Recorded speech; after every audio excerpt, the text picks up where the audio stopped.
Hello, everybody, and welcome to this special breaking news update. This special breaking news update on the official Jim Cornette YouTube channel that I have demanded to do because there's big goings on, there's big doings, big happenings. A momentous thing has occurred in the professional wrestling landscape, and I got to be right here to talk about it, and I got to be right here to crow about it. As a matter of fact, he better start looking up the old corny crows sound effect, because there's going to be some crowing and some crow eating here today. And to join me, my cohort and co-host, the sound effect man, the man who's going to be eating that crow pie, that crow cake, those croquettes, none other than the great Brian Last. Brian, are you ready to be browbeaten today? I don't know what I'm ready for. We're sitting here in the office. The fine people at Arcadian Vanguard were working on the Drive-Thru. It's in production right now. The Minions. And you call me up and you say, we got to record something, breaking news. We've established this now for the channel. When something big is going on, we have a breaking news segment in between shows. Even though we're almost done with editing the Drive-Thru. The news is shattering. The news is shattering all over the place. Every day there's more shattered news and shattered dreams on the boulevard of life. And we're doing it again. So what is the breaking news? That Bruce is in charge of... You don't know. You know what it is. You don't try to know. Don't swerve these people's heads around and try to play dumb. You know that you're going to get talked to here today because I was right about something and you were wrong. That's the big news. I was right and you were wrong because Vince McMahon made a special appearance on Monday Night Raw just 12 hours ago as we speak, maybe. And he was on Monday Night Raw and he was grinning from ear to ear. And what did we talk about? On the last breaking news update we did, on the experience last week, we brought everybody all the way up to date on all of the allegations and permutations and tribulations that had been leveled against Vince McMahon, ending up with him being forced to step aside as CEO temporarily while that he's investigated, gets to keep his creative job. And here comes Stephanie. Now she's back from leave to be the interim CEO. She probably even gets her own belt because the interim champions always get a belt. That's where we left the experience, right? Right, I believe so. That's right. I'm leading you along to make sure that I'm not telling any lies or perpetrating any false information here. No, that has not started yet. No. Oh, God, well, good. You did see if I do this seamlessly, you'll never notice. So then we did the breaking news update on Saturday morning because Vince was on SmackDown on Friday night. And he came out there and it was very short and sweet. And what I said, the summation that I gave of that, knowing Vince McMahon as I do, we're still on each other's Christmas card list. I said there was two main reasons he did that and two main audiences. One, I said I can see him reacting like the president in the movies when the terrorists attack, the people got to see me. He went out there and made sure that the stockholders knew for the stock price he was still around, and also to put it in the face of the people who were leveling these perpetrations and allegations. And secondly, personally, that was business, and personally, he did it for those fans because he went out there and he reminded them subliminally in that perfect psychological way he's got that I gave you all this. I created all this. It's all mine, and I allowed you to share it, and you love it. You revel in it. You roll in it like a pig in slop, and it's me, I did this.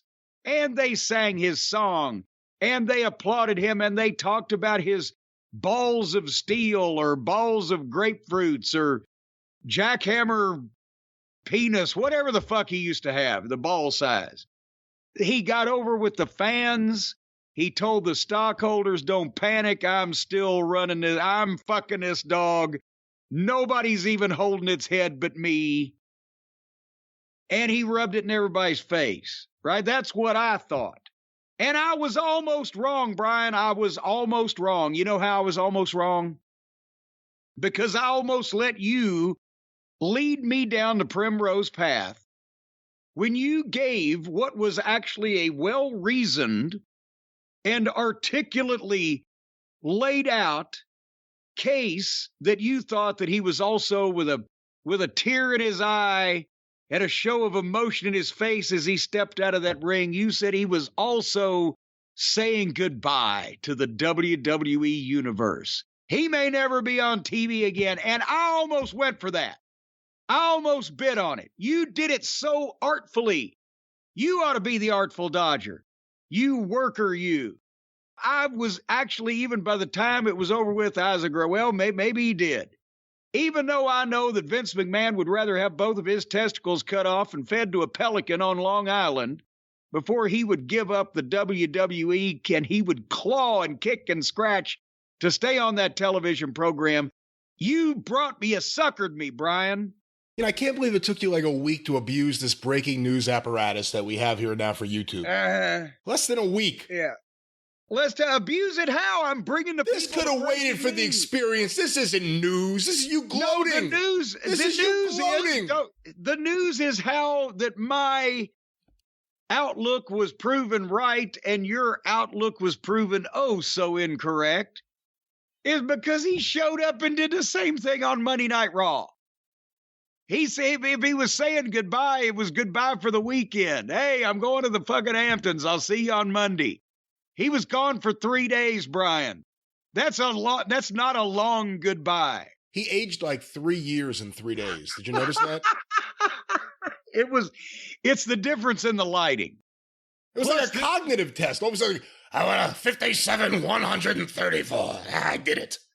What? What the hell is this? But no, wait a minute. What it was the lighting and the fact that he was up later because he wasn't on the open of Raw. He was closer to the 9 o'clock hour. And I can tell you, at 60, by the time 9 o'clock rolls around, I'm snoozing. But no, here's the thing. He came back out on Monday Night Raw, and he did the same basic thing. It's this time he didn't announce he was going to be on there, but now this is even better because now you never know when he's going to pop up.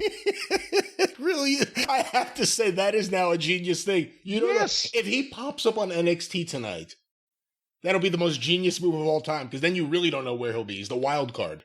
Yes, it could at any point he could pop up. So that was genius. Maybe in the legal department. And also think about and he actually, I think he gave the most flimsy, opaque, transparent see-through of reasons to be on the show on purpose, just so that he could deliver the message. So he comes and from the hot dog entrance, because Friday night on SmackDown, he didn't know. He wasn't sure, is there going to be a bunch of people that are going to boo me because I have, played sticky finger? The accusations against me. That wasn't the accusation. Well, whatever the fucking case, is he going to get booed? Or are they going to be apathetic? They were firmly behind him. So now on this one, he came out, he knew he had him. Because if it was the first night, it's going to be the same or even better as this goes on. So he's hot dogging. He's coming out. He's got the big smile. He's doing a hi when he's introduced. And that he's out for, this is episode number 1517 of Raw. It's been on the air almost 30 years, actually 29, I think, like last month or whatever. And he thanks everyone for that because you can tell now it's the inoffensive caricature of the Mr. McMahon swagger when he comes out now, because now he wants to subliminally paint the thought in people's minds as they're observing that he's a beloved, iconic figure now. No more of the heel that's going to fucking do horrible, perverse things to their favorite wrestlers, in the search of money and greed and power. He's softened it, but he's given it to them because that's what they want now, and now they're loving it. And when the people in the building that, as we said, are the ones most predominantly predisposed to be fans of Mr. McMahon, who's brought them all this, they're reacting like that. They're singing his song. They're cheering. They're clapping. They're, oh, my God, he's here. He's come back. It's like the fucking resurrection or whatever. Oh, they pop for everyone's music. But they're making sure to shoot the people, too. The point is, people see that. And also, the other wrestlers, they may be boring, but nobody's currently under fucking multiple investigations and potential misconduct, etc. So, but they love Vince because that's the audience, and they love that he fucked around. He's the genetic jackhammer. That's his gimmick. So the people sitting at home, a few million of those, see those people acting that way. It's the best public relations. Vince in a previous life could have been William Randolph Hearst. But anyway, so he obviously baby faces out and thanks everyone, and then he gives them something else that only he can provide for them. If it was the Twilight Zone episode, it'd be the old man in the cave. He takes care of us. The man who's dominated 20 of Raw's 30 years, the greatest of all time. Fuck Hulk Hogan, fuck Steve Austin. I can't bring them back right now. So this guy's the greatest of all time. And I'm not knocking John, but John Cena and the people, yay! He comes out, lets them again know he's not going anywhere. You're going to be seeing him probably more often, if this is any indication. And oh, by the way, Friday night, Brock Lesnar showed back up. Tonight, here's the other missing, biggest, iconic, still remotely active star in the entire industry that only I can bring you. And the people smile and fucking cheer and are happy.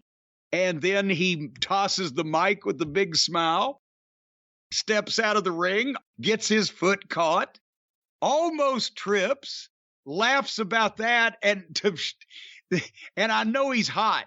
I know he's pissed when he got back to the gorilla position, because once he got on the stairs, after he had stumbled to show the people he's still athletic, he free jumped off the fucking top of the stairs to the floor. But since the director or Kevin Dunn, somebody in the truck, thought that he was going to take a head first to the floor, they cut away from his jump. And you see him go, ah, and then boom, back to the announcers.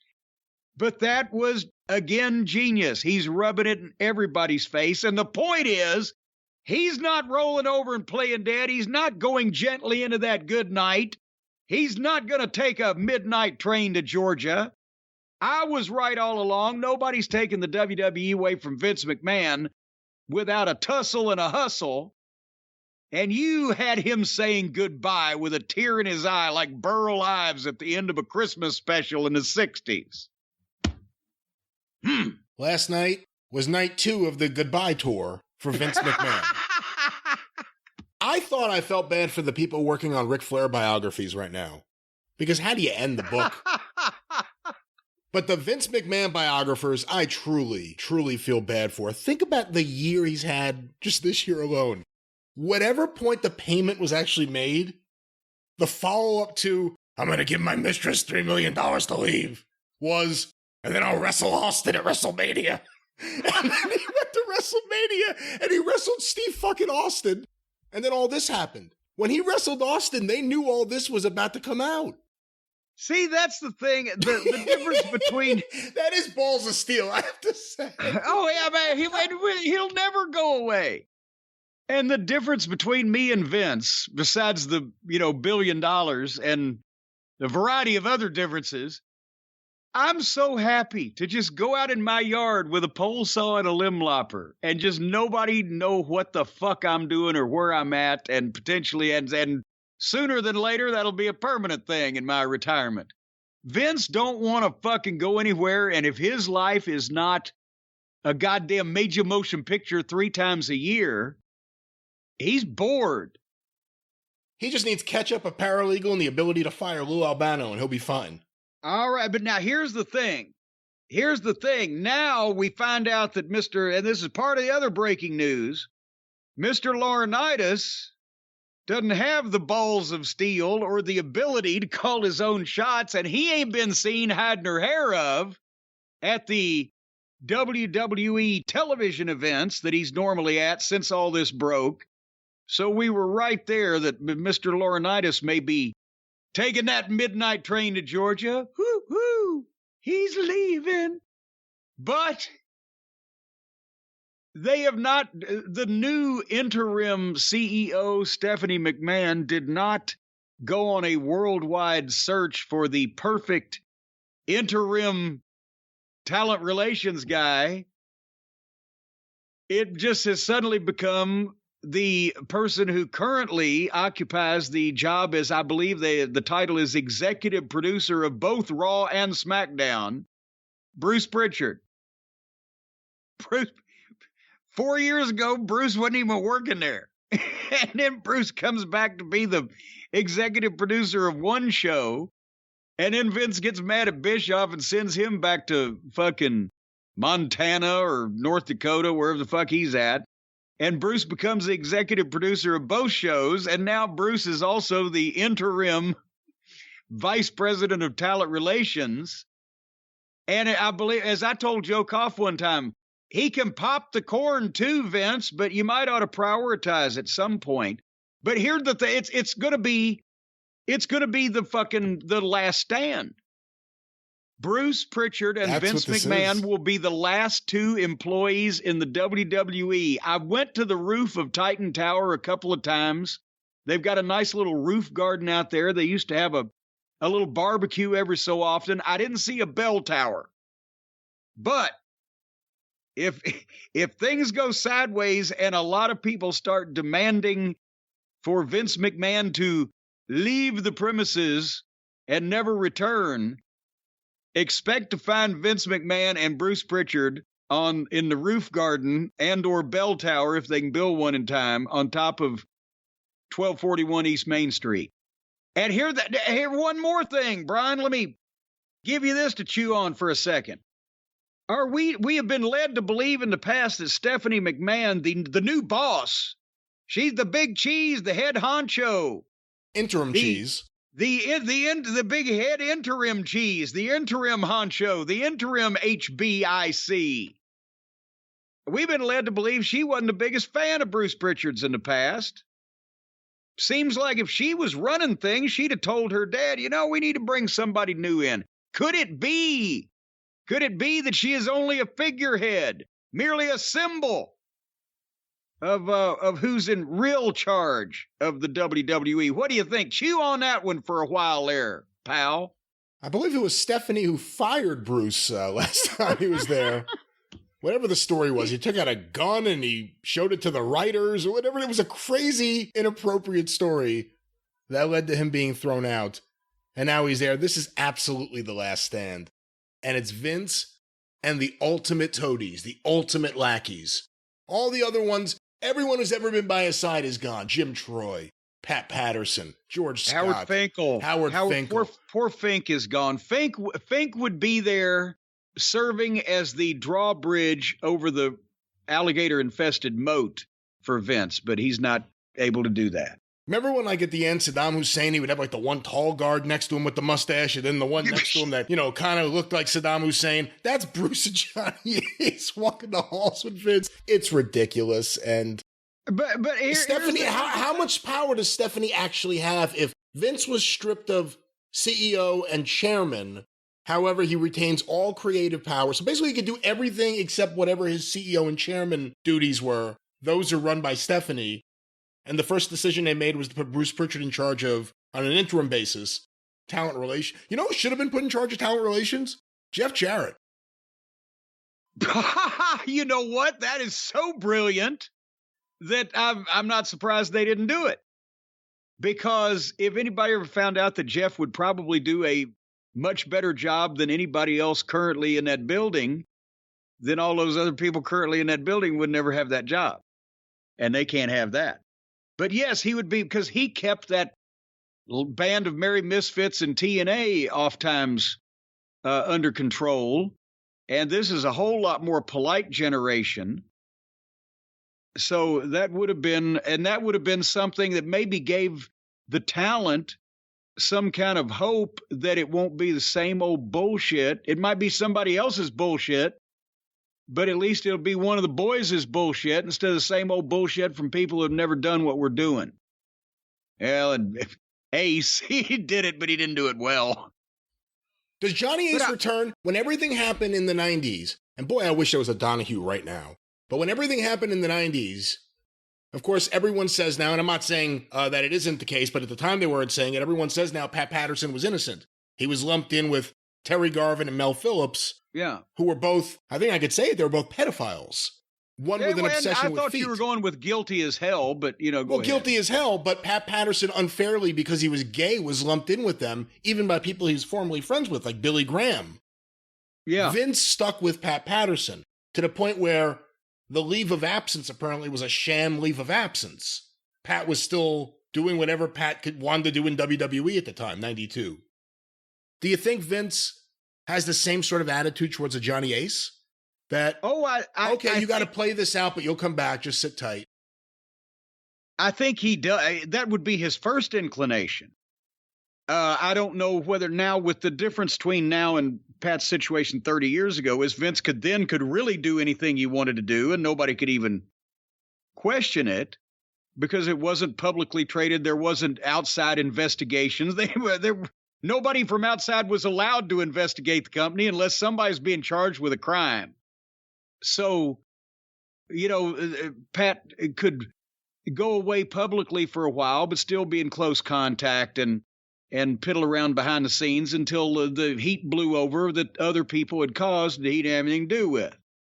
But in this case, you may have to chop some of the offending tumor off just to make it a little bit more cosmetically pleasing, even if you can't cure the whole thing. And I would think Johnny would go before Vince would go. But here's something else I was thinking about, because I see a pattern, Brian. Think about this. The paralegal in question, the illegal paralegal. She wasn't illegal in any way. Let's not. Well, we don't know. Was she a licensed paralegal or was she just hired as a paralegal? Don't you have to have a license to be a paralegal? She could have been an illegal paralegal. No one has accused her in any way of being a legal paralegal, a term I didn't even know existed until right now. Well, that's one of those people that don't have a legal license to be a legal paralegal. They become an illegal paralegal, and then they can't write writs. They're rotten writs.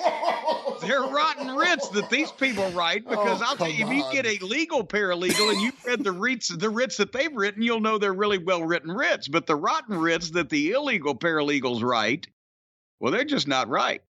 But anyway. No, they're not. So for the first year, she gets $100,000. Then for the second year, she gets $200,000.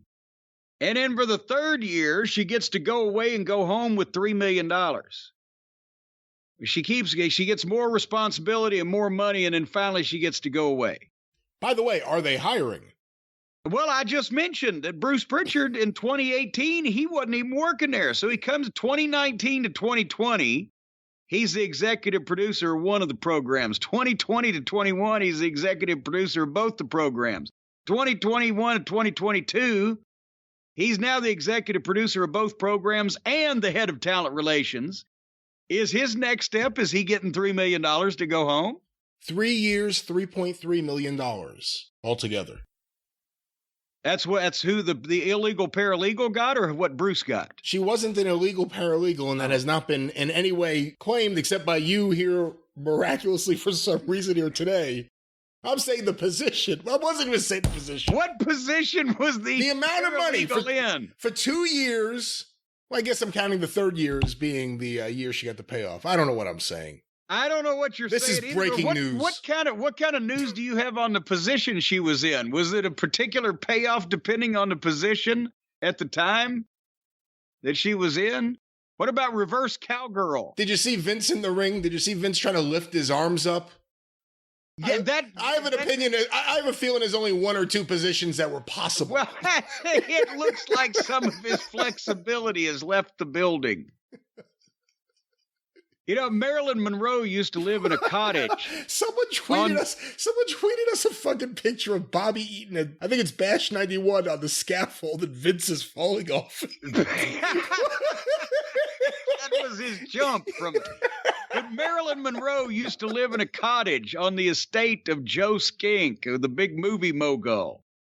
And she was there, according to what she told Hollywood columnist James Bacon, she was there to have immediate access to the main house because back in the, whatever this was, the early 50s, there was no Viagra, and he actually had to have a hypodermic injection into the side of his snavets to get that thing to stand up all the way. So, and then he would call for Marilyn, and she would take her sweet time getting up to the main house while he was sitting there waiting. Oh, hurry, hurry, hurry. And I'm just wondering if, you mentioned Vince's arms. They sort of went up half-mast, and then they stopped. They couldn't get up all the way. I'm just wondering if he should have had a shot of some kind of lubricator so he could have got his arms all the way up over his head.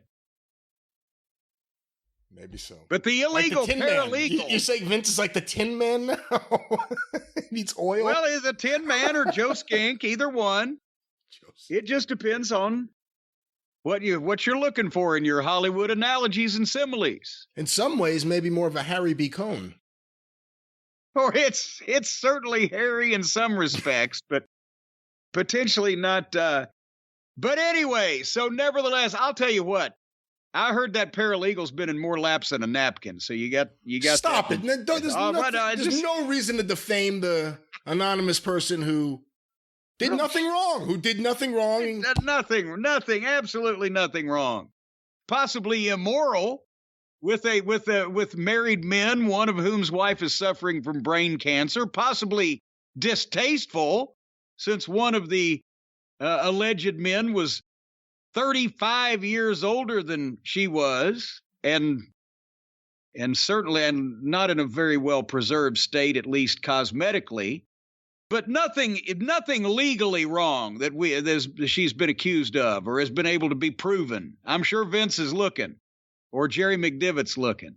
Well, the only thing that, and I don't want to go on too long about this. This was supposed to be a quick breaking news audio break. I'm just having so much fun.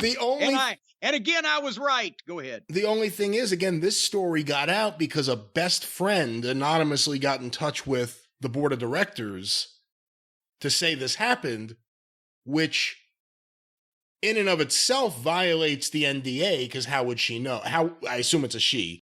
I think it was a she. How would the friend know? Well, there is a good question, and people have brought that up, but they're not focusing on it. And I'm wondering was it one of the NDAs that says you're not allowed to tell anybody except your best friend forever, and then it's okay, but nobody else than that? Or whether indeed she would technically be in violation of the non-disclosure agreement for disclosing the fucking agreement. NDAs with employees leaving a company is one thing, but when it's seemingly completely due to an affair, or maybe in a series of affairs, we don't know for sure, that's where, it's a little different.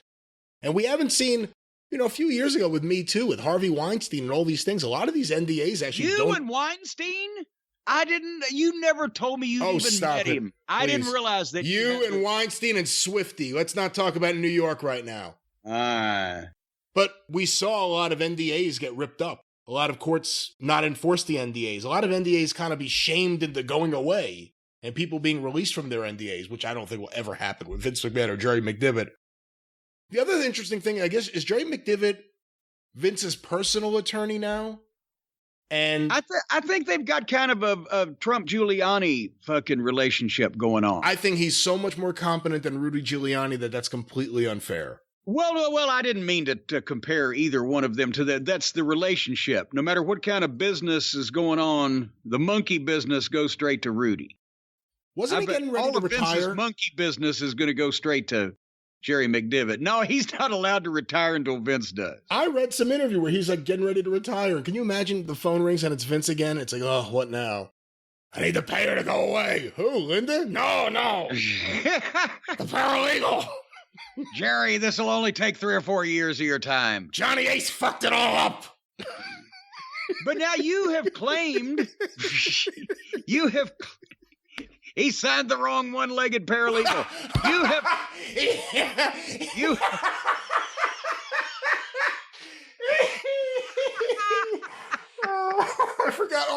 one-legged wrestler, and then it just makes everything better. I will say this, and we might better do a Costanza and get the flock out of here, but you have claimed that this illegal paralegal is also a serial affairer, is what you're saying. I did not say that. Well, you did see it could be a series of affairs, a serial affairer. And she did series from one to the, she segued at least from one to the next. I'm talking about at least Johnny Ace and Vince. If we can slut shame Laurinaitis, we're slut shaming Laurinaitis for dipping little Willie in somebody else's fucking pond when his poor wife at home that was kind enough to the world to spit out the Bella twin. She's suffering ill health and he's off philandering. And also with Vince, there's poor Linda down in Florida living a life of luxury, not to divorce him and take half the company. And you're accusing this fine, upstanding, illegal paralegal of being a serial affairer, from going from one affair to another. Married and entangled men. No, A, I'm not. B, do you think Johnny Ace ever sends Mrs. Baba a dick pic? And three, my other point is, I want to clarify, because you're actually right, I shouldn't say it that way. The affair with Vince is now known. The affair with Johnny Ace is being assumed because of the quote from the friend who says she was passed to Johnny Ace like a toy. And everyone's assuming that means a sexual toy, but it may not. It may be a basketball. He's using her for a fucking slinky? She look at her walk down the stairs on her head, on her feet, on her head, on her feet. It's legal. It's legal for fun. It's a wonderful toy. Well, paralegal, but that's not. It's barely legal. We don't. We will find out if it's legal. The board of directors will tell us how legal it is. Barely legal paralegal. And that's going to be the next gimmick. You know what? I tell you what, old Tony Khan ought to get that girl on his roster with the blue hair and the glasses and make her the barely legal paralegal. That would propel that young lady to stardom in the wrestling business. What happens to the next young lady who applies for that job and she's on the interview? What happened to the last person who had my job? Well, she made $3,300,000 in 2 years. Sign me up. All right, well, this was going to be breaking news, and I think we broke it. You're trending, by the way, as we are recording, you're trending, and I can't figure out why. What? On Twitter again? Yeah, as we started recording, on the side of the screen, on the right side, has what's happening and has various things trending. And under sports, trending was Jim Cornette. What have I done? I don't know, because I clicked it, and there's just a collection of various people, good and bad, mostly good actually, talking about you. Either talking about one of the videos we put up, or talking about a segment on the show, or talking about Maki Ito and your relationship, or Adam Page was whining on Twitter, so some people think he was talking about you. But it seems to be this is not Uncle Dave related. This is just a random, you're randomly trending for no good reason, it appears. You know the reason why I'm trending, Brian? No. 'Cause I'm me, baby. Oh, God. I'm just me. And everybody got to talk about me. All right, well, there'll be more talking about Jim on the Drive-Thru. The Jim Cornette's Drive-Thru is actually the name of the show, which will be out. She'll be out tomorrow at some point. It's all about me. It's my drive-thru. It's my experience. All y'all are just along for the ride because I'm trendy, baby. You know what? I'm going to trademark the trender. The trender? Yeah, if Jericho can be a goddamn wizard, then I can be a trender. I'm going to trademark that. And that way, anytime anybody trends, I've got them trademarked. Can you trademark Super Wizard? You know, the ultimate wizard. The ultimate wizard. Trademark. That's what. All right, ladies and gentlemen. I'd just like to say thank you for joining us on the official Jim Cornette YouTube channel for this breaking news bit. And just remember, for Brian Last, I'm the ultimate wizard, Jim Cornette, and I'm trendy, baby.